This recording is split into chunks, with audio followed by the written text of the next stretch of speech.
கரூரில் கதறிய முதலமைச்சர் விஜய். கரூருக்கு போறாரு, அங்க போய் பாதிக்கப்பட்ட குடும்பங்களுக்கு ஆறுதல் சொல்லுவாரு. சரி 10 மாசம் கழிச்சு போனாலும் ஏதோ ஒரு ஆறுதல் சொல்லுவாருன்னு எதிர்பார்த்தா, அங்க போய் தேர்தல் பிரச்சாரத்தை பண்ணிட்டு வந்திருக்கிறாரு. ஆனா அந்த மனசாட்சி, ஈவி இறக்கன்றது துளி அளவு கூட கிடையாதுல. அங்க போய் தேர்தல் பிரச்சாரம் பண்ணிட்டு வந்திருக்கிறாரு. ஆனா இவர் என்னெல்லாம் பாயிண்ட் பேசினாரோ அது எல்லாமே முதலமைச்சருக்கு விஜய்க்கு எதிராகவே இன்னைக்கு திரும்பக்கூடிய அளவுக்கு தான் அவருடைய அந்த ஸ்கிரிப்டட் பேச்சு. ஏன்னா பேசும்போதே பல இடத்துல மறந்துட்டாரு. திரும்ப பேப்பரை பார்த்தா படிச்சாப்லையா, அவர் என்னெல்லாம் மனப்பாடம் பண்ணிட்டு வந்தாரோ அதெல்லாம் இன்னைக்கு அவருக்கு எதிராகவே திரும்பி இருக்குது. அதை பற்றி தான் இன்னைக்கு வீடியோவில் பார்க்க போகிறோம்.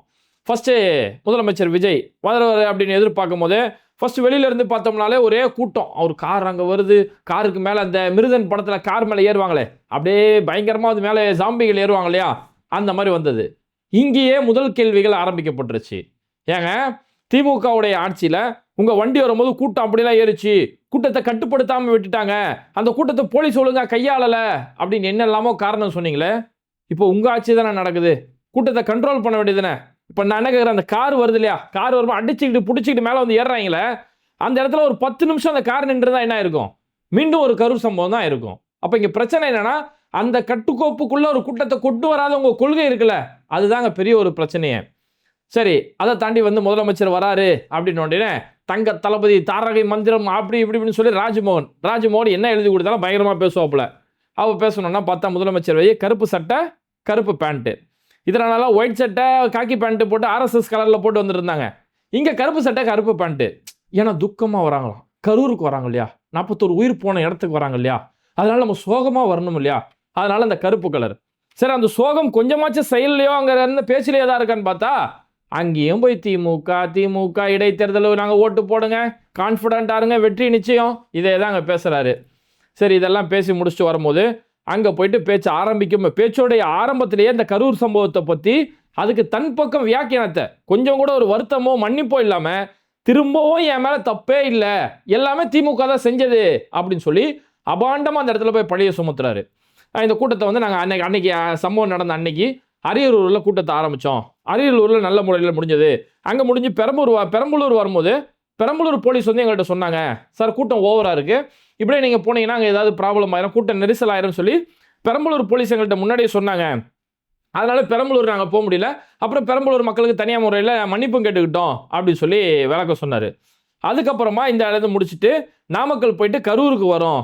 கரூருக்கு வரும்போதே எங்கள்கிட்ட முன்னாடியே சொல்லியிருக்கலாம் இல்லையா, கரூர் போலீஸ் எங்கள்கிட்ட முன்னாடியே சொல்லியிருக்கலாம் இல்லையா அப்படின்னு சொல்லி அப்பாவே அந்த இடத்துல சிவகாசி படத்தில் அம்மாவை பார்த்தோன்னே பல வருஷம் கழிச்சு அம்மாவை பார்த்தோன்னு ஒரு ஆக்டிங் கொடுப்பார் இல்லையா, தெய்வத்துக்கே மாறு வேஷமா, அந்த ஆக்டிங் கொடுத்தாப்புல.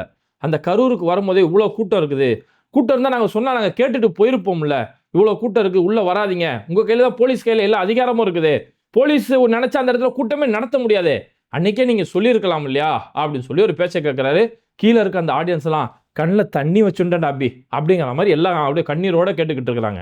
கொஞ்சமாச்சும் மனசாட்சி வேணாம், இல்லை ஆட்சி உங்கள் கையில் பொறுப்பில் இருக்குன்றதாலேயோ, இல்லை கீழே நீங்கள் சொல்கிறதெல்லாம் கேட்கக்கூடிய ஒரு ஆட்டுமந்த கூட்டம் இருக்குன்றதாலேயோ என்ன வேணாலும் அடிச்சு விடுவீங்களா?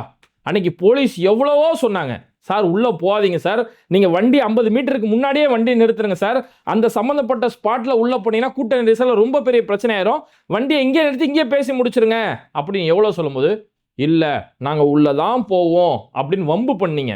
இது சம்பவம் நடந்து முடிஞ்ச பிறகு நீங்கள் பொய் செய்திகளை பல செய்திகள் பரப்புனீங்க. அப்புறம் அது சம்பவம் நடந்த 2 நாளில் அரசு சார்பில் விளக்கம் கொடுக்கப்பட்டது. தலைமைச் செயலர், டிஜிபி எல்லாருமே விளக்கம் கொடுக்கும்போது ஆதாரத்தோட நேரம் வாரியா யார் யார் களத்தில் இருந்தாங்க எல்லா விஷயமே ஆதாரம் சொல்லும் போது நாங்கள் களத்தில் அங்கே சொன்னோம். சம்மந்தப்பட்ட டிஎஸ்பி சொன்னார், கரூர் மாவட்ட டிஎஸ்பி சொல்கிறாரு, யாரும் உள்ளே போவேனா, வண்டியை இங்கே நிறுத்திங்கன்னா இப்படியே பேசிட்டு இப்படியே போயிடலான்னு சொல்லி எவ்வளோ சொல்லியும் இல்லை நாங்கள் உள்ளே தான் போவோம், ஏன்னா உள்ளே போனால் தான் கெத்து காட்ட முடியும், ஜனநாயகன் படத்துக்கான ஷூட்டுக்கு இதை தான் கிடைக்கும் அப்படின்னு சொல்லி நீங்கள் தான் வாண்டடாக உள்ளே போனது. போலீஸ் அவ்வளோ வலியுறுத்தியும் அவ்வளோ சொல்லியுமே கேட்கல, உள்ளே போய் அப்படி இருந்தால் போலீஸ் திரும்ப சொல்கிறாங்க, சரி நீங்கள் அடம் முடிக்கிறீங்க வேறு வழி இல்லைன்னு போலீஸ் உங்களை நல்ல முறையில் பத்திரமா உள்ளே போய் கூப்பிட்டு விட்டாங்க. அன்னைக்கு நடிகர் விஜய் அன்னைக்கு சொன்னார், போலீஸ்க்கு நான் ரொம்ப நன்றி சொல்லிக்கிறேன், இவ்வளோ இதில் நம்மளை சேஃபாக கூப்பிட்டு வந்ததுக்கு போலீஸ்க்கு நன்றி சொல்லிக்கிறேன், நீங்கள் தான் உள்ளே வரமாட்டேன்னு அடம் முடிச்சிங்க, அப்புறம் அவங்களுக்காக போலீஸ் உள்ளே வந்து கூட்டும்போது போலீஸுக்கு அன்னைக்கு நன்றி சொன்னார். ஆனால் இன்னைக்கு பேச எப்படி மாத்துறாருன்னா, போலீஸ் வந்து ஃபர்ஸ்ட் என்ன நாடகம் நாடினீங்க, போலீஸே எங்களை ஹைவே ரோட்லேருந்து உள்ள சம்மந்தப்பட்ட ஸ்பாட் வரைக்கும் போலீஸே எங்களை கூப்பிட்டு வர மாதிரி நாங்கள் நம்பிட்டோம், முழுசாக நான் நம்பிட்டேன், போலீஸை நம்பிட்டேன், ஆனால் போலீஸை வச்சு இங்கே வந்து நமக்கு வந்து இதெல்லாம் இப்படியாப்பட்ட செட்டிங் பண்ணி வச்சுட்டாங்க. இப்படி நடந்தா நீ இப்படி பண்ணு, சப்போஸ் இப்படி ஆச்சுன்னா இப்படி பண்ணிடணும். அதாவது போலீஸுக்கு முன்னாடியே வந்து இன்ஸ்ட்ரக்ஷன் கொடுத்துட்டாங்களாம்.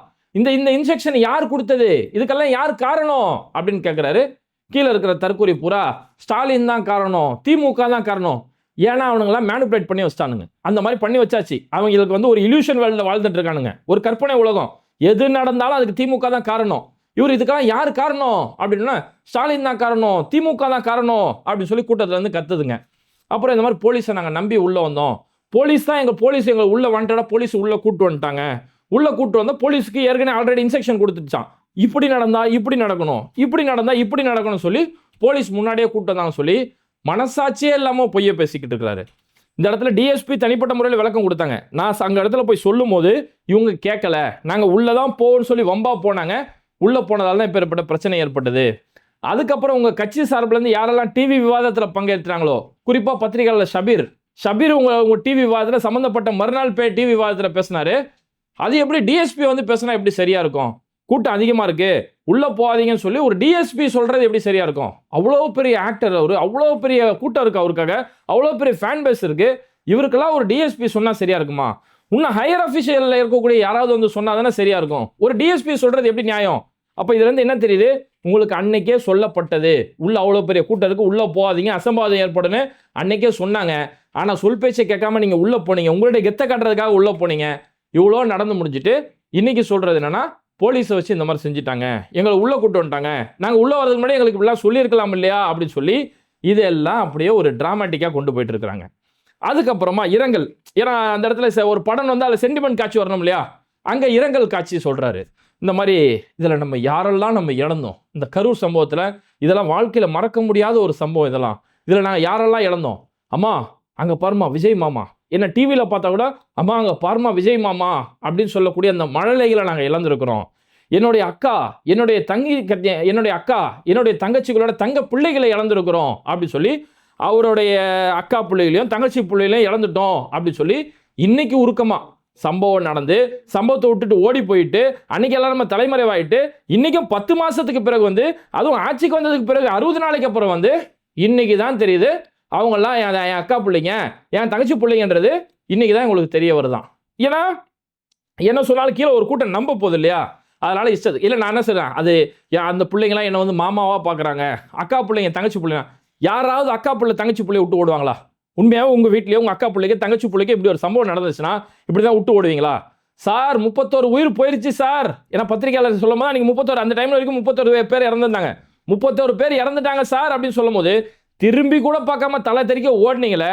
அன்னைக்கு தெரியல அது அக்கா புள்ள தங்கச்சி புள்ளண்டு, இன்னைக்கு வந்துட்டு அக்கா புள்ளை இழந்துட்டோம், தங்கச்சிகளோட தங்க பிள்ளைகளை இழந்துட்டோம் அப்படின்னு சொல்லி இன்னைக்கு சிம்பத்தி கிரியேட் பண்ணுறாரு. அத்தனை சிம்பத்திகளும் கீழே வந்து ரீல்ஸாக இன்னைக்கு மாறிக்கிட்டு இருக்குது.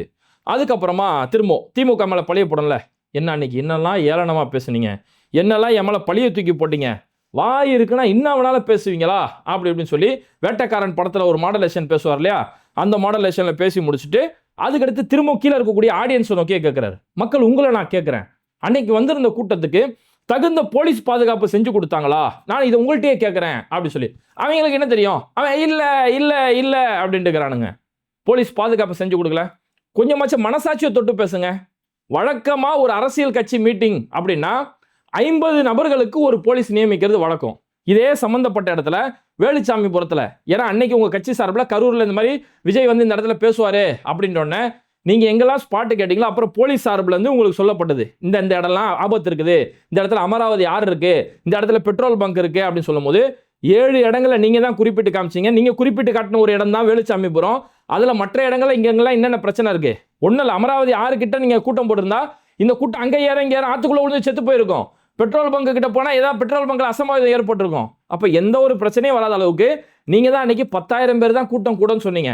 அப்போ 10,000 பேருக்கு இந்த வேலுச்சாமிபுரம் 15,000 20,000 பேர் வரைக்கும் தாக்கு பிடிக்கும், அதனால் இந்த இடம் கொடுக்கலாம் அப்படின்னு சொல்லிட்டு வழக்கமாக அரசியல் கட்சிகளுக்கு 50 நபர்களுக்கு ஒரு போலீஸ் நியமிக்கிறது வழக்கம். ஆனால் உங்கள் கூட்டம் இது ஒரு ஜாம்பி கூட்டம், இது ஒரு பகுத்தறிவு இல்லாத கூட்டங்கிறதால இந்த கூட்டத்துக்கு 20 நபர்களுக்கு ஒரு போலீஸ் நியமிச்சாங்க. அதே சம்பந்தப்பட்ட இடத்துல சில நாட்களுக்கு முன்னாடி எடப்பாடி பழனிசாமி அதிமுக பிரச்சாரத்துக்காக வராரு, அங்கே 50 நபர்களுக்கு ஒரு போலீஸ் தான் நியமிக்கிறாங்க. அங்கேயுமே பெரிய அளவில் கூட்டம் வந்தது. ஆனா எந்த ஒரு அசம்பாவிதமோ தள்ளுமுள்ளுகளோ எதுவும் நடக்கல. ஏன்னா அது ஒரு அரசியல் கட்சி கூட்டம். இது சினிமா மோகத்தால வந்த ஒரு கூட்டம். அதனாலதான் இது சினிமா மோகத்தால வர கூட்டம், இது கட்டுக்கடங்காது, சொல் பேச்சை கேட்காதுங்கிறதுக்காக 20 நபர்களுக்கு ஒரு போலீஸை நியமிச்சாங்க. ஆனா அதெல்லாம் தூக்கி போடுற மாதிரி இன்னைக்கு சொல்றாரு, மக்களை நீங்களே சொல்லுங்க, நமக்கு தகுந்த போலீஸ் ஏற்பாடு செஞ்சாங்களா, தேவையான அளவுக்கு நமக்கு போலீஸ் ஏற்பாடு செஞ்சாங்களா சொல்லி அபாண்டமா பேசிக்கிட்டு இருக்காரு. நீங்க எனக்கு என்னன்னு சொல்லி விட்டுட்டு ஓடிட்டீங்க. இவர் வந்து விட்டுட்டு ஏர்போர்ட்ல விட்டுட்டு ஓடிட்டாரு. அதுக்கடுத்து 2ஆம் கட்ட தலைவர்கள் ஆதவ அர்ஜுனா, ராஜ்மோகன்ல இருந்து எல்லாருமே தலைமறைவு. அடுத்த சில நாட்களுக்கு எல்லாருமே தலைமறைவு. ராஜ்மோகன் மேல எஃப்ஐஆர்ல கூட ராஜ்மோகனுடைய பெயர்ல ராஜ்மோகன்லாம் பல நாள் தலைமறைவா கடந்தாரு. நீங்க எல்லாம் எனக்கு என்னன்னு விட்டுட்டு போகும்போது அன்னைக்கு காவல்துறை தான் பாதுகாப்புல இருந்தாங்க. அந்த கூட்டத்தோட ஆரம்ப கட்டத்துல இருந்து அதுக்கடுத்து கூட்டத்தில் பிரச்சனை ஏற்படுறது, அவங்கள பத்திரமா ஹாஸ்பிட்டலில் சேர்க்கறதுலேருந்து, அவங்களுக்கு மயக்கமடைஞ்சவங்களுக்கு விசிறி விடுறதுலேருந்து, அவங்களுக்கு தண்ணி கொடுத்து காப்பாற்றுறதுலேருந்து, தோளில் போட்டு தூக்கிட்டு போகிறதுலேருந்து எல்லா உதவிகளும் செஞ்சது காவல்துறை. ஆனால் இன்னைக்கு துளி அளவு கூட மனசாட்சி இல்லாமல் தன்னுடைய சுயநலத்துக்காக மட்டுமே திரும்ப திரும்ப செயல்படக்கூடிய முதலமைச்சர் விஜய் சொல்றாரு, தகுந்த போலீஸை பாதுகாப்பு ஏற்பாடு செய்யலை, தகுந்த போலீஸ்களே அங்கே நியமிக்கலை, போலீஸ் எங்கள்கிட்ட சொல்லியிருந்தா நாங்கள் முன்னாமே கேட்டிருப்போம்னு சொல்லி வாயை திறந்தாலே பல பொய்கள். சரி, அடுத்து சட்டசபை மேட்டருக்கு வராரு முதலமைச்சர். அந்த இடத்துல அவர் சொல்றாரு, பழியை தூக்கி நம்ம மேலே தூக்கி போட்டாங்க. அன்னைக்கு இவ்வளோ பெரிய சம்பவம் நடந்தது, பழியை நம்ம மேலே தூக்கி போட்டு ஸ்டாலின் சார் சட்டசபையிலே போய் நான் தான் இதுக்கு காரணம் சொல்லி என் மேலே பழியை தூக்கி போட்டாரு அப்படின்னு சொல்லி திரும்ப அந்த பழைய பஞ்சாயத்தை ஆரம்பிக்கிறாரு. அன்னைக்கு சம்பவம் நடந்த அன்னைக்கு எல்லாருக்குமே தெரியும். அன்னைக்கே முதலமைச்சர் ஸ்டாலின் போய் நேரில் போய் பாதிக்கப்பட்ட மக்களை பார்த்துட்டு உதவிக்கான எல்லா ஏற்பாடுகளையும் செஞ்சு ஒரு வீடியோ வெளியிட்டு, நீங்க எனக்கு விட்டு ஓடினாலும் அன்னைக்கு முதலமைச்சர் மு க ஸ்டாலின் வீடியோ போட்டு, எந்த ஒரு தலைவனும் தன்னுடைய தொண்டர்கள் மரணம் அடைவதையோ இழப்புகள் ஏற்படுவதையோ எந்த ஒரு தலைவனும் விரும்ப மாட்டான், யார் மேலே பழிய சொல்லாதீங்கன்னு சொல்லி அவ்வளவு பெருந்தன்மையோடு செயல்பட்டாரு. சட்டமன்றத்தில் ஸ்டாலின் பேசினாரு. என்ன பேசினாருன்னா, இவங்க ஒரு குறிப்பிட்ட நேரத்தை சொன்னாங்க, அந்த குறிப்பிட்ட நேரத்துக்கு வராம அவங்க தாமதமா வந்தாங்க அப்படின்னு சொல்லி அந்த யதார்த்தத்தை சொன்னாரு. இது வந்து ஸ்டாலின் சார் என் மேலே பழிய போடுறாரு, என் மேலே பழிய போட்டு அரசியல் ஆதாயம் அடைய பார்க்குறாங்க, நமக்கு யாரையுமே இப்படி காக்க வச்சு அது மூலயமா அரசியல் ஆதாயம் தர்றது நம்ம பழக்கத்திலே கிடையாது அப்படின்னு சொல்லி திரும்பவும் ஒரு பொய்யான கதையை சொல்றாரு. அங்கே வந்து ஸ்டாலின் சார் வந்து சட்டசபையில் போய் சொன்னாராம். என்ன போய் சொல்லிட்டாரு? ஆக்சுவலாக நீங்கள் அன்றைக்கி கேட்ட டைம் என்ன, கரூர் வேலுச்சாமிபுரம் கேட்டீங்க, ஓகே, நீங்கள் குறிப்பிட்ட ஸ்பாட்டை கொடுத்தாச்சு. நீங்கள் சொன்னது என்ன, உங்களுடைய கட்சி சார்பில் லெட்டர் பேடில் சொன்னது என்னன்னா 12 மணிக்கு நீங்கள் கூட்டம் ஆரம்பிக்கும் அப்படின்னு சொல்லி உங்கள் கட்சி லெட்டர் பேடில் சொன்னீங்க. உங்களுடைய கட்சியோட பொதுச் செயலாளர் புசி ஆனந்த் அந்த இடத்துல வந்தா சொன்னார், தலைவர் 12 மணிக்கு இங்கே வந்து நிற்பாரு, 12 மணிக்கு எல்லாரும் இங்கே வந்ததுக்கு வந்துருங்க அப்படின்னு சொல்லி புசி ஆனந்த் தான் சொன்னார். 12 மணிக்கு ஸ்பாட்டுன்னு சொன்னார். உங்களுடைய இன்ஸ்டாகிராம் பேஜ் எல்லாத்துலேயுமே 12 மணிக்கு தலைவர் வருவார், தலைவர் உரையாற்றுவார் அப்படின்னு சொல்லி எல்லா இடங்களுமே நீங்கள் குறிப்பிட்டீங்க. ஆனால் அன்னைக்கு நடிகர் விஜய் அவர் வீட்டிலேருந்து கிளம்பும்போதே 12 மணி, அவர் சென்னை ஏர்போர்ட்டுக்கு வரும்போது தான் 12 மணி. இதுக்கப்புறம் அவர் திருச்சிக்கு போய் திருச்சியில் போய் நாமக்கல்லில் மீட்டிங் முடிச்சுட்டு அதுக்கடுத்து பெரம்பலூர், அதுக்கடுத்து தான் இவர் இங்கே கரூருக்கு வர்றதுக்கான பிளான். அப்போ தாமதமாக வந்தது நீங்கள் தாமதமாக தான் வந்தீங்கன்னு யதார்த்தத்தை சொன்னது தான் இன்னைக்கு முதலமைச்சர் ஸ்டாலின் சொன்னார். ஆனால் இன்னைக்கு அப்படியே கதையை மாற்றி போடுறாங்க. ஏன்னா நீங்கள் இதில் ஒரு வார்த்தையை வேற சொல்கிறாரு, நாங்கள் யாரையுமே காக்க வச்சு அரசியல் ஆதாயம் தர்றது எங்களுக்கு பழக்கத்திலே இல்லை அப்படிங்கிறாரு. உங்கள் பழக்கத்திலே இல்லையா? இப்போ இன்னைக்கு இதை எடுத்துக்கோங்களேன். இப்போவோ அந்த உச்சி வெயில தான் செலக்ட் பண்றீங்க. உங்களுக்கு ஜோசியக்காரர் ஒரு குறிப்பிட்ட நேரத்தை குறிப்பிடுவார், அதுக்காக அந்த தேர்ந்தெடுக்கக்கூடிய நேரம் எல்லாமே அந்த 12 மணி, அந்த 12 மணி நேரம். இதுக்கு முன்னாடி திருச்சி கிழக்கு கூட்டம் போட்டீங்க. அந்த இடத்துல உங்களுடைய கூட்டத்துக்காக பஸ் எல்லாம் பல இடங்களில் திருப்பி விடப்பட்டது. ரோட்ல மக்கள் 2 கிலோமீட்டர் வரைக்கும் நடந்து வந்தாங்க.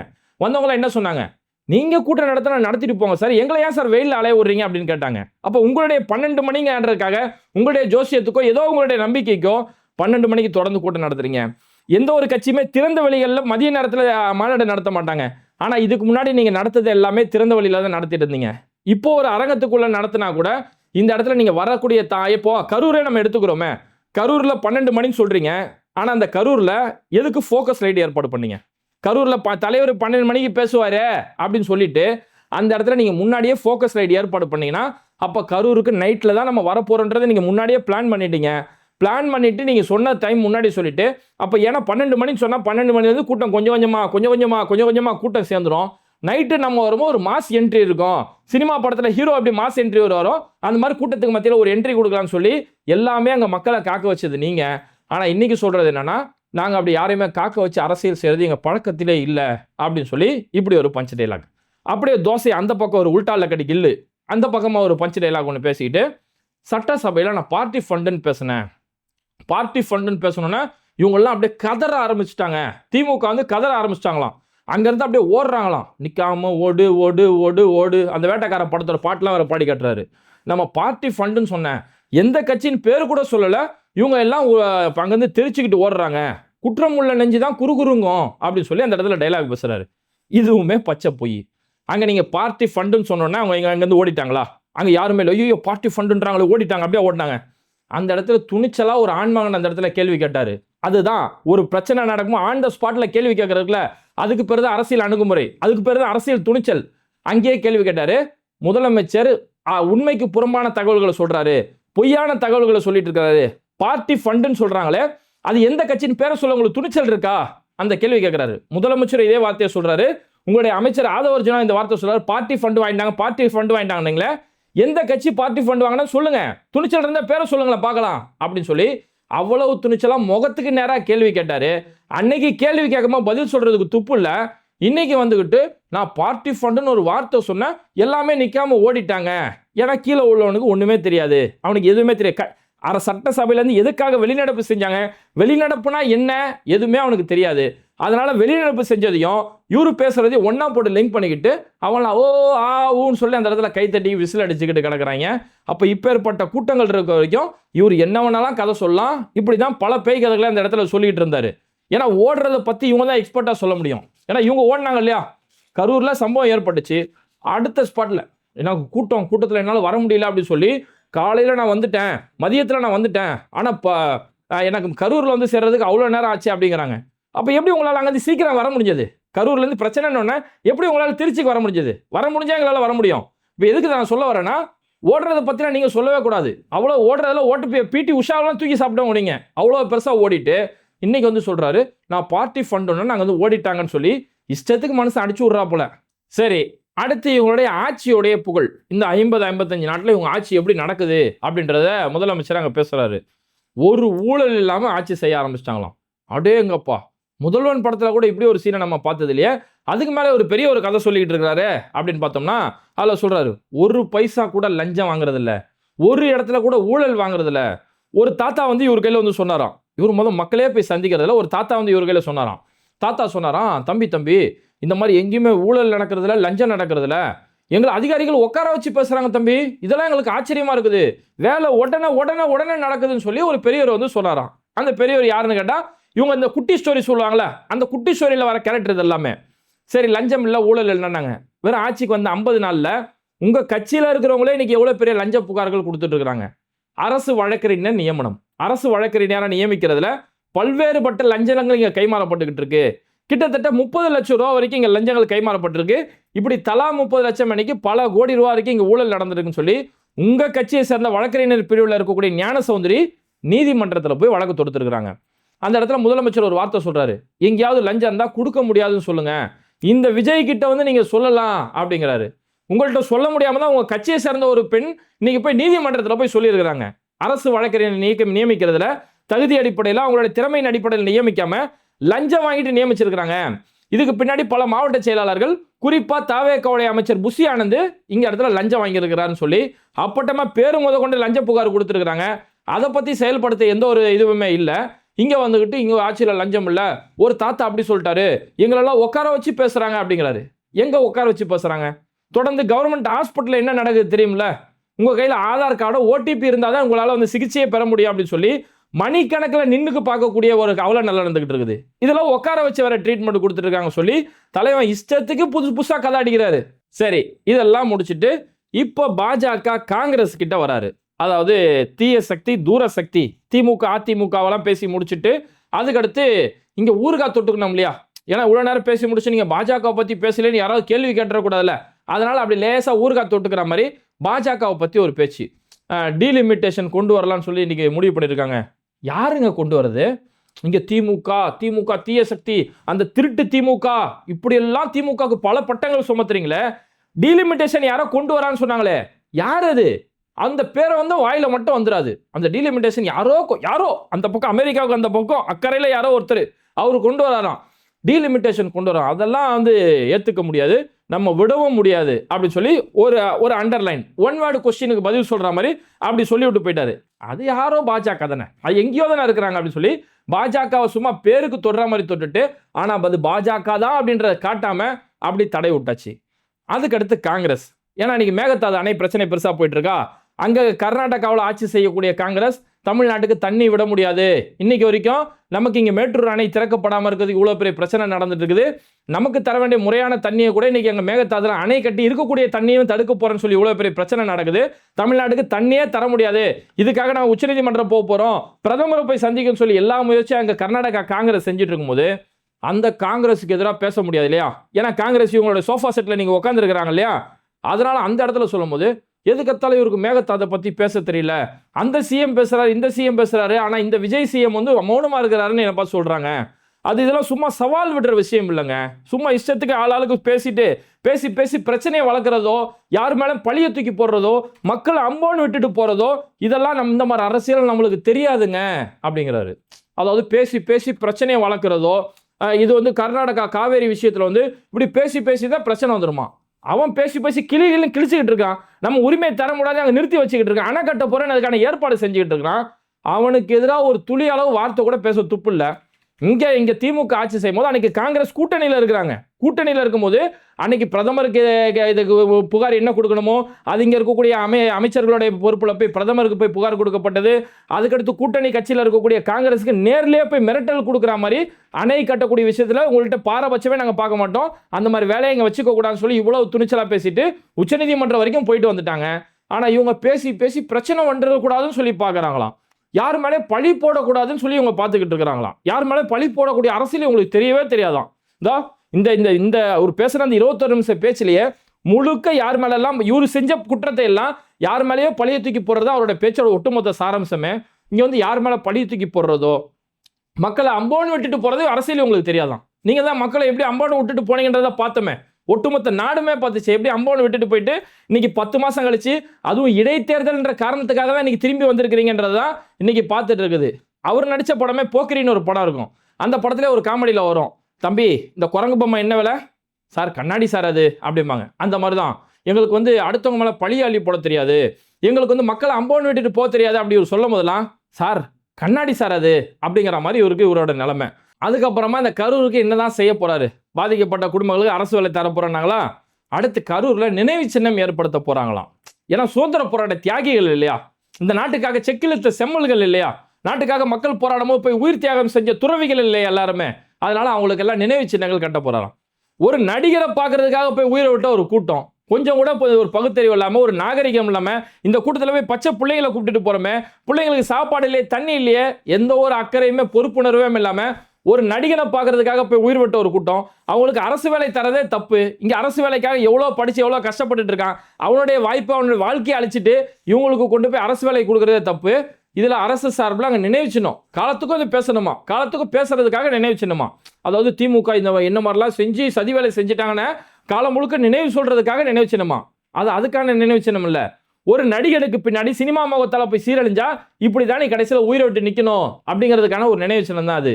சரி, இறுதியாக அந்த இடத்துல முதலமைச்சர் சொன்னார், ஏதோ சோஃபான்றாங்க, குதிரை பேரன்றாங்க, அதெல்லாம் நமக்கு தெரியவே தெரியாது, நம்ம மக்களோட அரசியல் செய்ய வந்திருக்கிறோம், நம்மளுக்கு இந்த மக்களோட அரசியல் செய்கிறதால இந்த குதிரை பேரம் ஒட்டக பேரம் கழுத பேரம் இதெல்லாம் நமக்கு தெரியவே தெரியாது அப்படின்னு சொல்லி என்னமா மனசு ஆக்ட் கொடுக்குறாரு. நான் இதை திரும்ப திரும்ப நம்ம சொல்கிறது தான், இந்த ஆக்டிங்லாம் நீங்கள் சினிமாவில் கொடுத்துருந்தா உங்களுக்கு அவார்டு மேலே அவார்டு கிடச்சிருக்கும் தலைவா. உங்களுக்கு விஜய் டிவி காரன் தவிர வேறு யாருமே அவார்டு கொடுக்கலன்னு பெரிய ஆதங்கத்தில் இருக்கிறேன் நான். அந்த ஆக்டிங்லாம் நீங்கள் அங்கே கொடுத்துருக்கணும். இங்கே அப்பட்டமாக அதே மேடையில் எம்ஆர் விஜயபாஸ்கரை வச்சுக்கிட்டு நீங்கள் பேசுகிறீங்க. முதலமைச்சர் நான் வந்து அவர் கூட போய் ஃபோட்டோ எடுத்தேன் சார், என் தோளில் கை போட்டு ஃபோட்டோ எடுங்க சார் சொன்னேன், என் தோல்லே கை போட்டு ஃபோட்டோ எடுத்தார் அப்பேற்பட்ட முதலமைச்சர்னு சொல்லி எம்ஆர் விஜயபாஸ்கர் இந்த கரூர் தொகுதியிலேருந்து ராஜினாமா செஞ்சுட்டு போனவர். அவர் ஏன் கரூர் தொகுதியிலேருந்து ராஜினாமா செஞ்சுட்டு போனார், திரும்ப இடைத்தேர்தலுக்கு நீங்கள் யாரெல்லாம் நிற்க வைக்க போறீங்கன்றதுக்கு பின்னாடியே அவ்வளோ பெரிய சோஃபா அரசியல், அவ்வளோ பெரிய குதிரை பேரை ஒளிஞ்சிட்டு கிடக்குது. ஆனால் இது எதையுமே அந்த கீழே இருக்கக்கூடிய சின்ன பசங்களுக்கு தெரியாத அளவுக்கு, அங்கே கீழே இருக்கக்கூடிய விசிலடிக்கக்கூடிய அந்த பெண்களுக்கு தெரியாத அளவுக்கு இப்படிப்பட்ட இன்னும் குதிரை பேர்னா ஒன்றுமே தெரியாது, சோஃபா அரசியல் ஏதோ சொல்கிறாங்க, இப்படியாப்பட்ட அரசியல் நமக்கு தெரியவே தெரியாது. அதனால் வரக்கூடிய இடைத்தேர்தலில் இதுக்கு முன்னாடி தேர்தலில் திமுகவுக்கு எப்படி நீங்கள் பாடம் கற்பிச்சிங்களோ இடைத்தேர்தலில் நீங்கள் பாடம் கற்பிக்கணும் அப்படின்னு சொல்லி தன்னுடைய பிரச்சாரத்தில் அந்த இடத்துல நிறைவு செய்து கொண்டார். வெற்றி நிச்சயம், கான்ஃபிடென்ட் ஆயிருங்க அப்படின்னு சொல்லி அங்கே வந்த வேலை வந்த மக்கள், பாதிக்கப்பட்ட மக்களுக்கோ அவங்களுடைய குடும்பத்தாருக்கோ ஆறுதல் சொல்றதுக்கு இல்லை, அங்கே வந்தது வரக்கூடிய இடைத்தேர்தலுக்கான ஒரு பிரச்சாரம் தான். அந்த பிரச்சாரத்துக்காக வந்தார், பிரச்சாரத்தை நல்லபடியாக செஞ்சிட்டாரு. குறிப்பாக அந்த மேடையிலேயே இவங்களுடைய எம்எல்ஏ சத்யான்னு சொல்லக்கூடிய ஒரு அக்கா, அந்த அக்கா மேடையில் ஏறி இளைஞர்களுக்கு வேலை வேண்டுமா, விசில் சின்னத்துக்கு ஓட்டு போடுங்க, பெண்களுக்கு பாதுகாப்பு வேண்டுமா, விசில் சின்னதுக்கு ஓடு போடுங்க. உங்க வீட்டில் எல்லாம் நல்லா இருக்கணுமா, இதை செய்யுங்க. உங்களுக்கு அது வேணுமா இது வேணுமான்னு சொல்லி இந்த MLM கம்பெனியில் ஏமாத்து வேலை செய்வாங்களே, அந்த மாதிரி கூவி கூவி அங்கே போய் பிரச்சாரம் பண்ணக்கூடிய அளவுக்கு தான் ஒட்டு மொத்தத்தில் இந்த சாவு வீட்டில் அரசியல் சொல்லுவாங்களே, அந்த சாவு வீட்டில் அரசியலால் இந்த நிகழ்வை நம்மளால் பார்க்க முடிஞ்சது. என்னன்னா எவ்வளவுதான் சொன்னாலும், எவ்வளவு இட்டுக்கட்ட பதைகள், பொய் கதைகள், பொய் செய்திகள், ஃபேக் நியூஸ் எவ்வளவு சொன்னாலும் நம்புறதுக்கு ஒரு ஏமாளி கூட்டம் இருக்குன்ற தைரியத்தில் இஷ்டத்துக்கு அடிச்சு விடுறாங்க. திரும்பவும் அந்த ஏமாளி கூட்டத்துக்கிட்ட நம்ம சொல்றது தான், ஏமாறுபவர்கள் இருக்கும் முறை ஏமாற்றுபவர்கள் இருக்க தான் செய்வார்கள். ஓகே, கரூர்ல நடந்து முடிஞ்சிருக்கக்கூடிய இந்த ஆக்ஷன், காமெடி, த்ரில்லிங், சென்டிமெண்ட் காட்சிகள் பத்தி உங்களுடைய கருத்துக்கள் என்ன அப்படிங்கிறத மறக்காம கமெண்ட் பண்ணிட்டு இந்த வீடியோக்களை உங்க நண்பர்களுக்கு அதிகமாக ஷேர் செய்யுங்க. இணைந்திருப்போம். Mister perfect extra gold. தாம்பத்திய வாழ்வில் தடுமாற்றமா, இல்லற வாழ்க்கை இனிமையாக அமைய வேண்டுமா, இனி கவலை வேண்டாம். பல வருடங்களாக குழந்தை இல்லாதவர்களுக்கும் குழந்தை பாக்கியம் கிடைத்துள்ளது. வயதான பலகினமா, சுகர் பலகினமா, அனைத்திற்கும் ஒரே தீர்வு. எவ்வித கலப்படமும் இன்றி 100% ஹலாலான முறையில் தயாரிக்கப்படுகிறது. இப்போதே ஆர்டர் செய்யுங்கள். மேலும் விவரங்களுக்கு கீழுள்ள எண்ணை அணுகுங்கள்.